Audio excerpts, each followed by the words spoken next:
Well, Merry Christmas, West Side. Well, for the last couple weeks, we've been taking a little stroll through the Wonderland of the original Christmas story, and it is indeed just a treasure trove of wonder, isn't it? Like bits of marvel underneath every stone that you overturn. From God's providential timing of Jesus' birth in human history, which we looked at a couple weeks ago, to the marvel of getting Mary and Joseph on board with this virgin pregnancy thing, which, there's several layers of wonder right there. And then, you got this wild detail about there not being enough room in any of the bed and breakfasts for this 9-month pregnant mama. I mean, come on, seriously? Like not even a couch? You can't even give her a couch? So, this family had to bed down with the animals, wherever the animals were kept, in a cave or a barn or something. And so this first crib that this king of all kings has, he ends up in this humble manger, a feeding trough for animals. And then, of course, there's the wonder of the shepherds, these religious outsiders, poverty class teenagers, who are the first to arrive, the first to be invited to this royal birth, cosmically royal birth. And we haven't even mentioned, that star of wonder that Matthew's gospel speaks of, that star that led these mysterious magi, the wise men, these characters from who knows how far east, to present their royal gifts to the Christ child. And goodness, you got all this angelic activity that you see throughout the Christmas story in both Matthew and Luke. It's all over the place. Heaven breaking into earth. It's marvelous. This Christmas story is just chock full of extraordinary, otherworldly details. And at the center of all of them, I think, is the wonder that is foundational to all of them, the big one. You get some hints of it in Matthew and Luke, but it's really in John that we're confronted with it. The first chapter of John's gospel, it's actually in the first 18 verses. And in these verses, John is not telling us a story as much as he's giving us this thematic introduction to Jesus. Not with a nativity scene and not with a genealogy that reaches back in human history to the time of Abraham, or even before that to the time of Adam.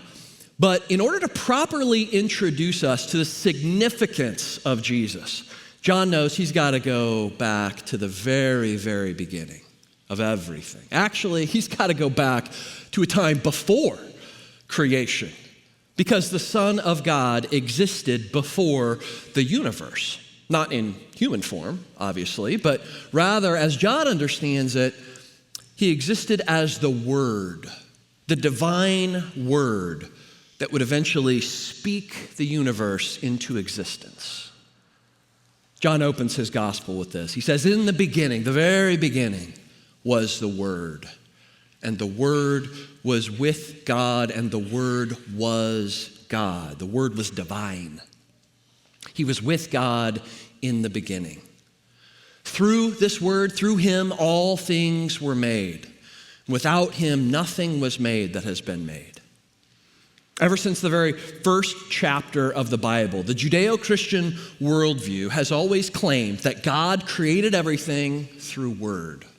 Everything that you've ever seen and touched in your entire life, all matter and energy here in this sphere, exists because God spoke it into existence with Word. A carpenter uses a hammer and nails and some wood to build a home. God used his Word to construct the universe. Everything has its existence, its being, foundationally rooted in the Word of God. And that might be, actually, why words are so darn fundamental, so critically important to our lives today. Have you ever noticed how central and powerful words are to your life?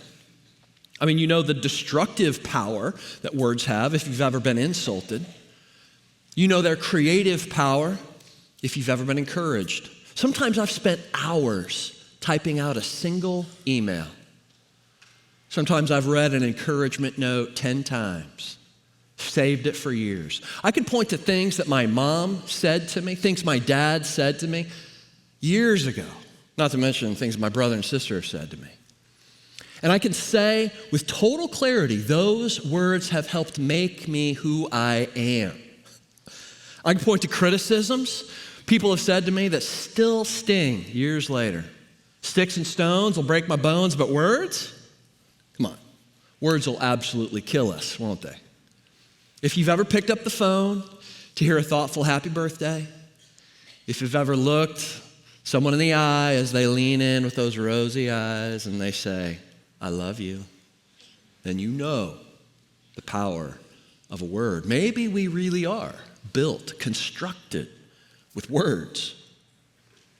What would we do without them? What would come of our relationships if we lacked words? Can you imagine trying to introduce yourself to someone without the use of words?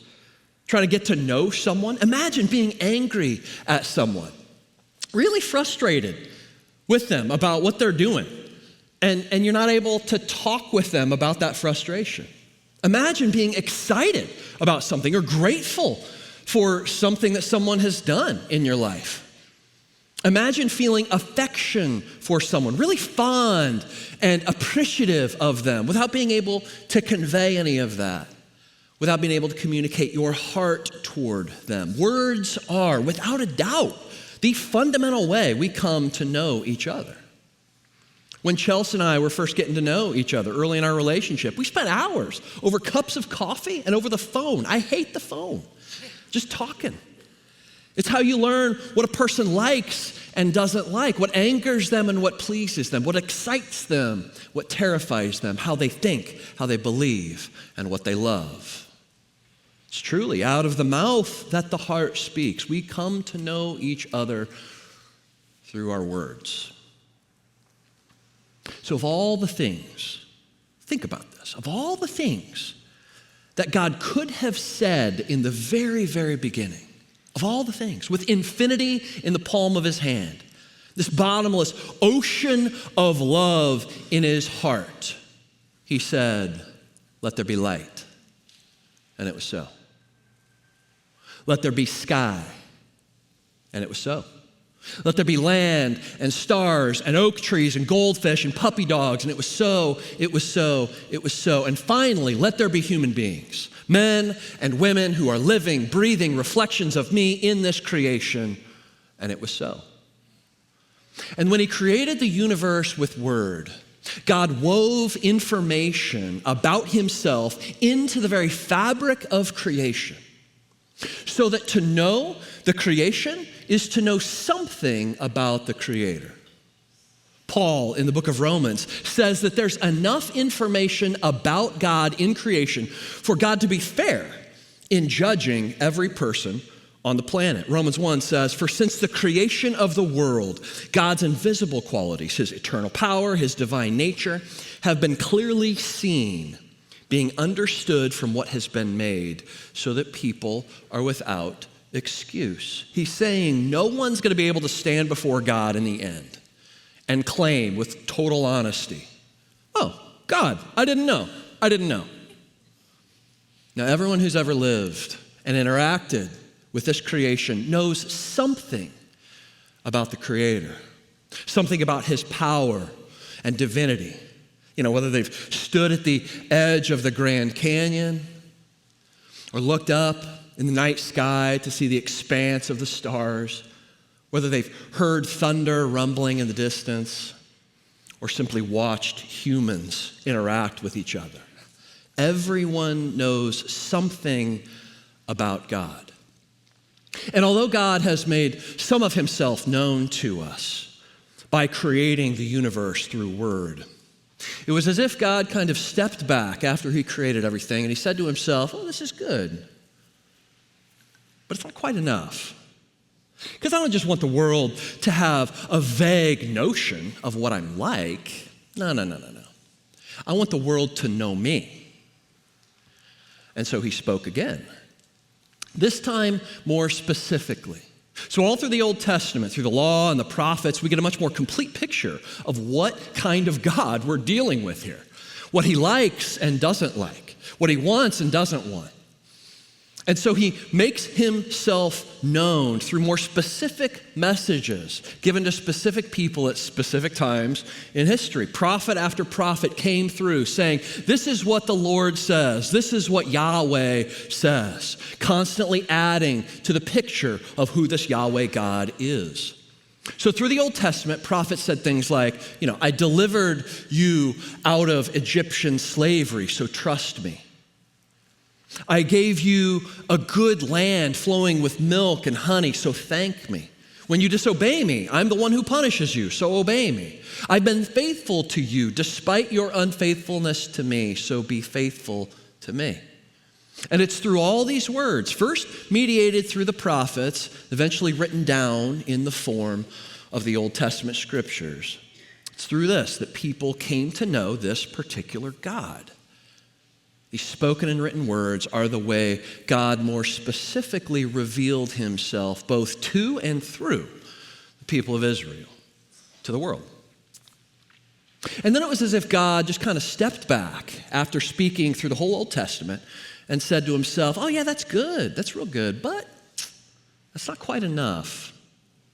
Because I don't just want the world to know about me. No. I want the world to know me. And so what does he do? He becomes one of us. John says it this way. He says, the Word became flesh and made his dwelling among us. The incarnation, this divine spoken word becoming a human being. The most profound, most astounding claim in all of human history. God became a human being. Word of the Father, now in flesh appearing, as the hymn says. The spoken word of God, the one through whom all creation came to become, came into being, became a part of his creation, so that we might know him. Such a wonder, right there at the center of our faith. John ends his introduction with this final line. He says, no one has ever seen God, but God, the only begotten Son, the one at the very heart of the Father, has made him known. God has introduced himself to us initially through nature. Then God explained himself to us through the Old Testament law and prophets, but it's through Jesus Christ, God the Son, that God has revealed himself to the world most completely. It was November of 2003, Thanksgiving, just a handful of months after the U.S. had invaded Iraq, and troops were told to get ready for a big dinner planned with the ambassador and the lieutenant general, which meant, of course, that the soldiers were going to have to sit through another dog and pony show. And so everyone was kind of grumbling a little bit at their tables in the chow hall, which was totally decked out for Thanksgiving. The ambassador got up to offer some thanks, and he pulled a piece of paper out of his jacket pocket, and he acted like he was going to start reading it. This is a speech that the president had prepared for him to relay to the soldiers. Then he paused, and he said, actually, you know what? I think the senior man present should be the one to give this speech. Then he turned and he gave a look at the lieutenant general, who was just smiling back at him. And then from behind the camouflage netting, the President of the United States emerges. The scene, the mess hall just erupted. Soldiers bound to their feet with shocked smiles. They began cheering and hollering. They said the building just shook. The cheering went on and on. Tears actually streamed down from a lot of soldiers' cheeks. The soldiers were just totally shocked and honored, totally honored that this president would spend 17 hours on a plane flying to the other side of the world and land in the most dangerous airport in the world, where a plane had just been shot out of the sky 6 days prior, just spend a couple hours with his troops, only to get back on a plane and spend another 17 hours flying back. The president stepped up on the platform to speak. They said you could see tears rolling down his cheeks. he delivered his message of support and gratitude for the troops, which everyone loved, of course. And then he stepped down off the platform and was just mobbed by the soldiers. And then he slowly worked his way around the chow hall to shake every last hand extended. Every soldier who wanted a photo with the president got one. And one of the captains, who was just as surprised as everyone else, he wrote this. He said, I made my way through the line, got dinner, wolfed it down as he was still working his way around the room. You could tell the president was really enjoying himself. It wasn't just a photo op. This man was actually enjoying himself. Over the course of about 90 minutes, he worked his way toward my side of the room. I felt like I was drunk. He was getting closer to my table, so I went back over to my seat. As he passed and posed for photos, he looked me in the eye and he said, how you doing, Captain? And I said back to him, God bless you, sir. To which he responded, I'm proud of what you do, Captain. And he moved on. He's the President of the United States. He had other options. He could have sent his speech, had it read by the ambassador, maybe the general. Could have called him over the phone. Could have had his voice broadcast over the radio. He couldn't have FaceTimed him back then in 2003, but he could have easily recorded a video addressing the soldiers, had that sent to him. But that wouldn't have been the same, would it? Why not? Because you know that there is just something about flesh and blood, physical presence that communicates far more than words. Of all the ways God could have made himself known through word, he chose to make himself physically present to us, present with us in our time and space and flesh and bone. Of all the ways, he could have written in the clouds everything about himself that he wants everyone to know, right? All of his self-descriptions, all of his attributes, his purposes, all he's done in the heavenly realms. He could have written all that in the sky in such a way that, no matter what language you spoke, you could read it in your own language and understand and know him.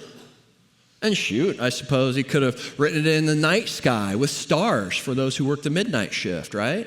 I mean, he could have gotten it done. Why write it when you can just shout it, right? Like couldn't he have just shouted down from heaven? Like maybe get everyone's attention first with some lightning, some pyrotechnics or something, and then say it in a voice that's, loud enough to pass over every tympanic membrane on the planet, right? In some special language that, everyone understands. Saying something like, hello down there. I see you. And I know what you're looking for. I know your heart's desires because I designed you. I see you going off to work, trying to make money, trying to accumulate things because you think that's what you desire. But no, I am the one you're looking for. I am the one you're desiring. You want to know me. So let me introduce myself to you. I'm good. Here's what I mean by good. I'm just. Here's what just means. I'm gracious. Here's what grace means. And then, he could have wrapped it all up with a sweet conclusion about being the Alpha and the Omega, and boom, everyone knows God. Everything anyone needs to know about God, delivered. Could have. Why wouldn't he? Why is that so utterly ridiculous? Because words are not enough to make God known. Because God is more than a piece of information. And knowing him is more than simply knowing about him. Knowledge of this God goes far beyond words typed out on a piece of paper or captured in some statements that you can memorize and recite. Far beyond a list of propositions describing his attributes and his ways. Words are not enough, he says. There must be an encounter. I must be known. And so he became one of us. Born into humanity, dripping wet, umbilical cord and all, with feet like ours, toes and toenails and eyelids and pupils like ours, hands with fingerprints, crying out for milk from his mother, protection from his father, totally dependent on his human parents, wrapped in rags, placed in a feeding trough, welcomed into this world by peasants and shepherds and angels. And we said, come on, show us God. We want to see God. We want to know God. Show us God. And so he became an adult, a rabbi of sorts, very unconventional rabbi. And he chose his students. He chose quite a following, 12 who were not the sharpest pencils in the box, C+ average at best, quite likely rejected by all the other rabbis who had said to them, sorry, kid, you're not cut out to follow me. But this rabbi chose them because he wasn't looking for rocket scientists. It's not smarts that are required to know this one. It's another kind of knowledge that's required. And in time, each of these 12 students said in their own way, come on, Jesus, show us God. And so he approached a Samaritan woman at the well in the middle of the day. Now, as a Samaritan, she was assumed to be an outsider to the real people of God. And you know what they say about a woman who's drawn water from a well in the middle of the day. Not the purest of reputations. And he sits down beside her, he drinks from her cup, and he offers his water to her. The disciples see this and they sit back and they say, that's great, Jesus, that's great, but come on, we want to see God. So Jesus throws him a bone, sort of. He quietly heals the dying son of a Roman official, the clear enemy of Jesus' people. And then a little later, he heals a guy, a rather pitiful guy, couldn't walk, heals him in broad daylight so everybody saw this miracle happen. But Jesus broke some religious traditions to do it, appearing to prioritize a sinner over a rule. And so the religious leaders said, no, that doesn't look like God to us. That's not God. Come on. If you're God, you're going to need to show us God. Eventually, it became Passover time, and Jesus was alone with his students, eating a meal with them, reclining there at the table. Now, at this point, his students, they all know who he is.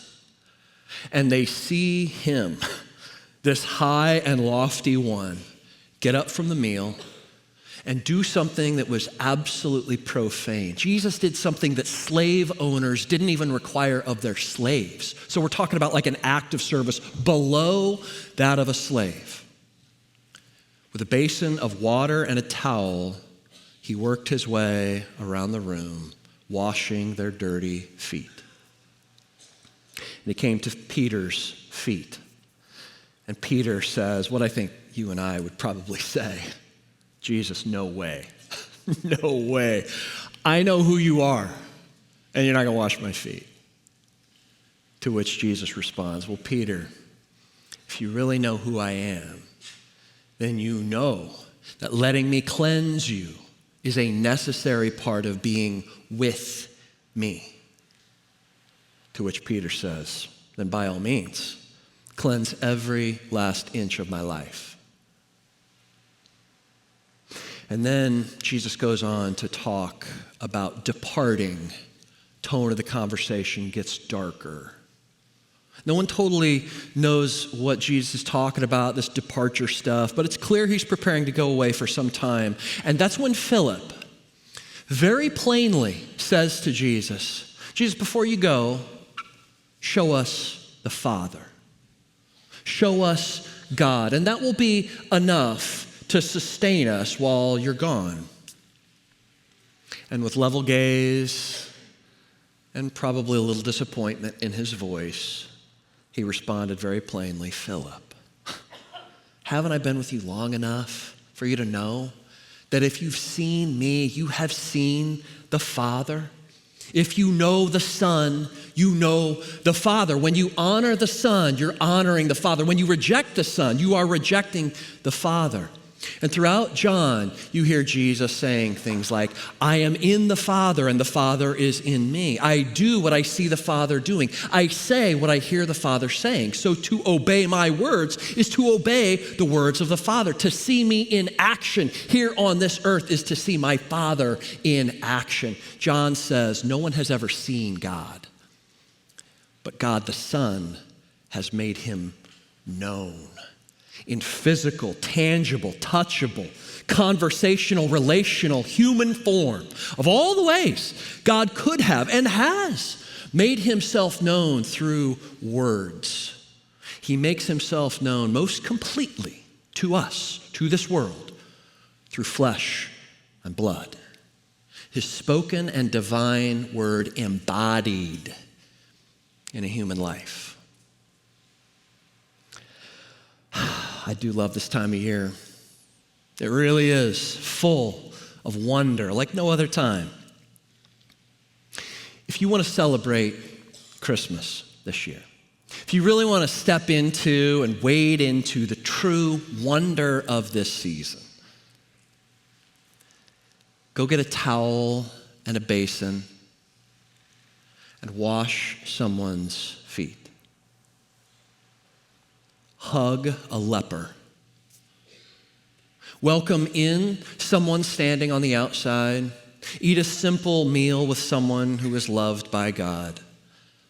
Hold the hand of someone who's in a hospital bed.